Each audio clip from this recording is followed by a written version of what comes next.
Nigeria Vice President Professor Osibanjo will be leading the federal government team along with the governor of the Central Bank of Nigeria, CBN, Godwin Emefiele, in projecting the Nigeria financial and economic opportunities to global finance audience in the World Conference of the Banking Institute next month.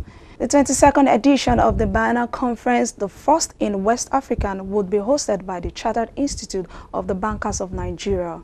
The conference, which will attract chief executive officers both in the private and the public sectors across the globe, will be focusing deliberations on the theme Rethinking the Future of Banking and Finance and Lifelong Learning.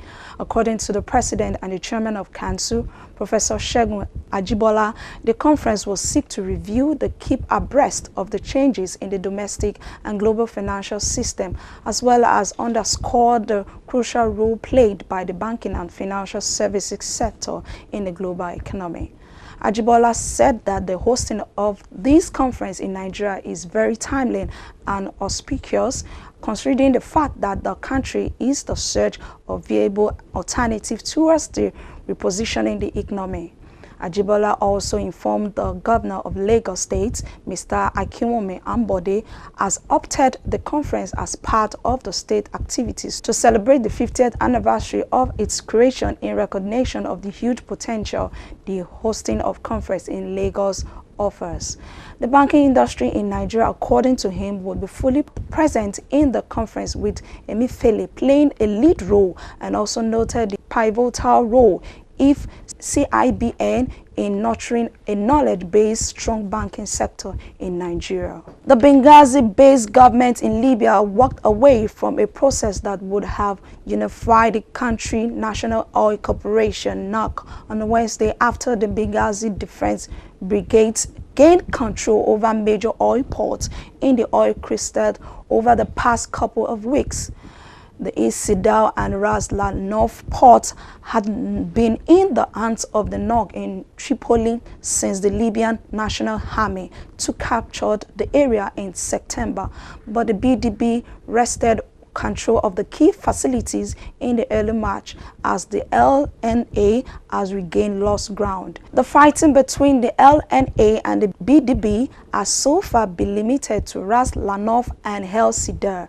On Tuesday, the LNA claimed to have retaken the country's key oil ports of Ras Lanuf and El Sidar from the rival faction, and as of Tuesday afternoon, the resurgent group soldiers were still in pursuit of the handful of the BDB fighters who were on the run after they lost control of the ports.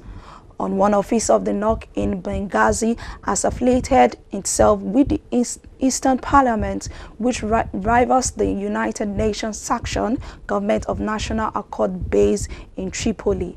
International sanctions have prevented the breakaway wing from managing its oil operations separately. The LNA is controlled by the Al Khalifa Haftar and Gaddafi area general, who has built ties with Moscow over the past 6 months.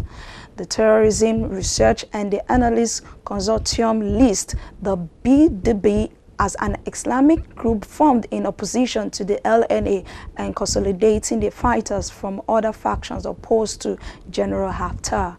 Libya has lost 35,000 barrels per day since the latest clashes broke out in the beginning of March, pulling production down to about 660,000 BPD. Before the latest clashes, Libya was producing about 700,000 barrels of oil daily, with plans to raise these to 1.1 million barrels by the end of the year.